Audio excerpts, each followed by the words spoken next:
Hello students, I hope आप सब बढ़िया होंगे और डिजिटली काफी नॉलेज गेन कर रहे होंगे। आज हम स्टार्ट करने जा रहे हैं थ्योरम 8.2। 8.1 तक हम ऑलरेडी अपनी पुरानी वीडियोस में सॉल्व कर चुके हैं और उसमें हमने क्या सॉल्व किया था कि किस तरीके से डायगोनल है पैरेललोग्राम की वो क्या करती है, टू कॉन्ग्रुएंट ट्रायंगल्स में डिवाइड कर देती है। ये चीज हमने पिछली वीडियो में कंप्लीट कर चुके हैं।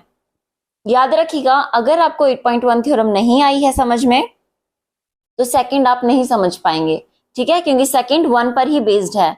देखिए जरा, यहां तक हम ऑलरेडी कंप्लीट कर चुके थे कि ट्रायंगल एबीसी को हमने सीडीए के कॉन्ग्रुएंट प्रूफ किया था। ओके, अगर जिन्होंने 8.1 थ्योरम प्रूफ नहीं देखी है तो मैंने ऊपर वीडियो में उसका आई बटन दिया हुआ है, आप उस पर क्लिक करके 8.1 थ्योरम का प्रूफ समझ सकते हैं। अब देखिए जरा, यहां तक हो चुका है कि एबीसी ट्रायंगल किसके कॉन्ग्रुएंट है, सीडीए के कॉन्ग्रुएंट है। फिर हमने क्या पढ़ा था कि अगर दो ट्रायंगल कॉन्ग्रुएंट होते हैं तो उनके क्या होंगे, सारी की सारी साइड्स इक्वल होती हैं, ठीक है। तो यहां से हमने क्या देखा था कि अगर हम फर्स्ट से सेकंड पर गए इट मींस ए बी किसके इक्वल होगी, यहां से फर्स्ट से सेकंड पर जाने पर इसका मतलब सी डी के इक्वल। तो यहां से A B equal to C D निकला था। फिर हमने क्या निकाला था कि अगर हम सेकंड से थर्ड जा रहे हैं तो हमें बी सी मिल रहा था और यहाँ पर सेकंड से थर्ड पर जाएंगे तो हमें डी ए मिला था। तो हमने क्या देखा था कि जो हमारे पास पैरेललोग्राम की क्या होती हैं, अपोजिट साइड्स होती हैं। यही चीज पढ़ी थी हमने 8.1 में, ए बी सी डी, और इस तरीके से डायगोनल ड्रॉ किया था। तो हमें क्या पता चला, देखिए A B equal to C D, it means A B side C D के इक्वल है, ठीक है, एंड बी सी साइड हमारी किसके इक्वल है, डी ए के इक्वल है। और देखिए 8 थ्योरम 2 भी यही कह रही है कि पैरेललोग्राम में अपोजिट साइड्स क्या होती हैं, पैरेलल और इक्वल होती हैं। आप इसे इक्वल लिख लीजिए, थ्योरम किसकी है, इक्वल की है, ठीक है। अपोजिट साइड्स क्या होती हैं, इक्वल होती हैं। आई होप इतना आपको समझ में आया होगा। चलिए जी, अब हम स्टार्ट करेंगे 8.3 का प्रूफ। अब 8.3 थ्योरम हमसे क्या कहती है, if each pair of opposite sides of a quadrilateral is equal then it is a parallelogram। क्या कहा इन्होंने, देखिए कंडीशन लगाई है if की, क्योंकि ये जो कंडीशन लगती है इसमें प्रूफ देखिए किस तरीके से किया जाता है, ठीक है। ये हमारे पास एक पैरेललोग्राम गिवन है, that is A B, I hope video blur नहीं है हमारी, सी एंड डी। देखिए अब ध्यान से, if each pair of opposite sides of a quadrilateral is equal, इसका मतलब इस बार इन्होंने गिवन क्या है कि ये वाली साइड इसके इक्वल है, जो अपोजिट पेयर है साइड्स का वो इक्वल है। तो यहाँ पे हम सबसे पहले क्या लिखेंगे, गिवन। यही होता है हमारा सबसे पहला स्टेप। गिवन क्या है, A B equal to C D and B C equal to D A. आपने देखा होगा 8.1 थ्योरम में इसका जस्ट अपोजिट था, ठीक है, और ये 8.1 थ्योरम का क्या है, रिवर्स है, 8.3 वाली थ्योरम जो है हमारे पास। तो देखिए जरा क्या करेंगे, फिर हमसे क्या कहा, then it is a parallelogram. अब हमें ये प्रूफ करना है कि अगर ये इक्वल है तो ये पैरेललोग्राम होगा। हमें एबीसीडी को क्या प्रूफ करना है, पैरेललोग्राम प्रूफ करना है। जबकि आपने जो 8.1 देखा होगा हम उसमें पैरेललोग्राम गिवन लिखते हैं, ठीक है। तो टू प्रूफ में क्या लिखेंगे, बिल्कुल 8.1 की तरह अपोजिट है ये, उसके जस्ट अपोजिट, ठीक है। A B C D is a parallelogram. ज्यादा टाइम वेस्ट नहीं करेंगे, फटाफट सॉल्व करते हैं लेकिन अच्छे से समझते हुए, ठीक है जी। अब देखिए इसे किस तरीके से हम सॉल्व कर सकते हैं। सबसे पहले तो हम यहाँ डायगोनल बना लेते हैं। चलिए जी, अब देखिए जरा प्रूफ में क्या लिखेंगे, बहुत इजी है, बिल्कुल 3 लाइन का, ठीक है। प्रूफ में देखिए जरा क्या लिखेंगे आप लोग, ए बी सी ट्रायंगल में देखिए ए बी इक्वल है किसके, सी डी के, एंड हमारे पास नेक्स्ट क्या है, that is B C equal है किसके, डी ए के। ये सब हमारे पास गिवन है।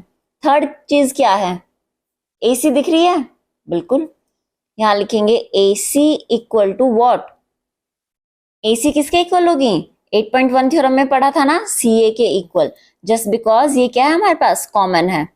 डायग्राम में भी आपको बहुत अच्छे से समझ में आ गया होगा, ये वाली साइड सी डी के इक्वल, बी सी साइड हमारी किसके इक्वल है, DA के इक्वल है, और AC तो हमारे पास कॉमन है, तो आपको दिख रहा है S S S। तो यहां पर कौन सी कॉन्ग्रुएंसी रूल लगा हमारे पास, that is by triple S congruency rule. कौन कौन से, triangle ABC is congruent to triangle. देखिए अब ABC है, अगर AC है तो दूसरे का CA आना चाहिए। इट मीन्स क्या हुआ, ये देखिए आप फर्स्ट से थर्ड पर गए तो AC मिला, तो दूसरे ट्राइंगल में फर्स्ट से थर्ड पर जाने पर हमें CA मिलना चाहिए, और बीच में क्या आएगा, दैट इज D। इस तरीके से हम नेमिंग करते हैं, ठीक है। अब तो ये आप लोगों को बहुत अच्छे से आ भी गई होगी, क्योंकि हम पिछले 7 चैप्टर में से बहुत अच्छे से पढ़ चुके हैं। इतना आया आपको समझ में, दोनों ट्राइंगल्स हमने क्या कर दिए, कॉन्ग्रुएंट प्रूफ कर दिए। अब देखिए जरा क्या होगा, अगर दो ट्राइंगल्स कॉन्ग्रुएंट होते हैं तो बताइए क्या उनके सारे एंगल्स भी तो इक्वल होते हैं, किसके थ्रू, बाय CPCT, ठीक है। तो यहां हम क्या लिखेंगे, देखिए BAC, it mean second first third, BAC किसके इक्वल होगा, यहां से सेकंड फर्स्ट थर्ड, DCA के इक्वल। ये रीजन क्या देंगे, बाय CPCT, ठीक है। इसी तरीके से आप ध्यान दीजिए, क्या हमारे पास एंगल BCA इक्वल हो जाएगा किसके, एंगल DAC के। इन दोनों का ही रीजन बाय CPCT। अब डायग्राम में देखिए जरा कौन कौन से एंगल हैं, BAC याद रखिए, BAC it means this one. फिर था DCA, DCA इस वाले एंगल के, ठीक है। हमने क्या किया, इन दोनों एंगल को इक्वल प्रूफ कर दिया। और आप बता सकते हैं ये दोनों एंगल इक्वल क्यों होंगे, बाय CPCT। बट और दूसरा क्या रीजन होता है, ये हमेशा अल्टरनेट इंटीरियर एंगल्स होते हैं। इसका मतलब ये है कि जो AB साइड है वो CD साइड के पैरेलल रही होगी, ठीक है। लास्ट में बस एक यही लाइन हम ऐड करेंगे, therefore AB parallel to what, AB किसके पैरेलल हो जाएगी हमारे पास, CD, ठीक है। इतना आ गया समझ में। और अगर देखिए जरा BC और इन दोनों को भी मैच करेंगे तो ये भी अल्टरनेट इंटीरियर एंगल्स ही बना रहे हैं। इट मीन्स हम लिखेंगे BC पैरेलल टू AD, ठीक है। और जब हमें ये चीज पता है, पैरेललोग्राम हो जाएगा क्या, हैंस ABCD क्या है, इज अ पैरेललोग्राम। पैरेललोग्राम की डेफिनेशन हमने इंट्रोडक्शन में पढ़ी थी, क्या होती है, जी हाँ, पैरेललोग्राम की डेफिनेशन होती है, अगर अपोजिट साइड्स पैरेलल हैं, इट मींस AB पैरेलल है CD के और BC पैरेलल है AD के, तो वो हमारे पास क्वाड्रिलेटरल पैरेललोग्राम कहलाएगा, ठीक है। आई होप आपको ये चीज समझ में आई होगी और आपके लिए काफी यूजफुल भी रहेगी। अगर नहीं आई है तो आप थोड़ा सा वीडियो को रिवाइंड करके भी चेक कर सकते हैं या फिर से समझ सकते हैं। अब देखिए जरा नेक्स्ट हमारे पास आता है थ्योरम 8.4। ये भी बहुत इजी है, इसे हमें प्रूफ करने की जरूरत नहीं है। आप देखिए जरा 8.1 थ्योरम आपने पढ़ी थी और समझी भी थी, प्रूफ भी की थी। क्या था उसमें, ABCD, हमने इन दोनों ट्राइंगल्स को कॉन्ग्रुएंट प्रूफ किया था, ठीक है। फ्रॉम 8.1 से क्या पता किया था हमने, बता सकते हैं, triangle ABC is congruent to triangle CDA। ये चीज हम प्रूफ कर चुके हैं।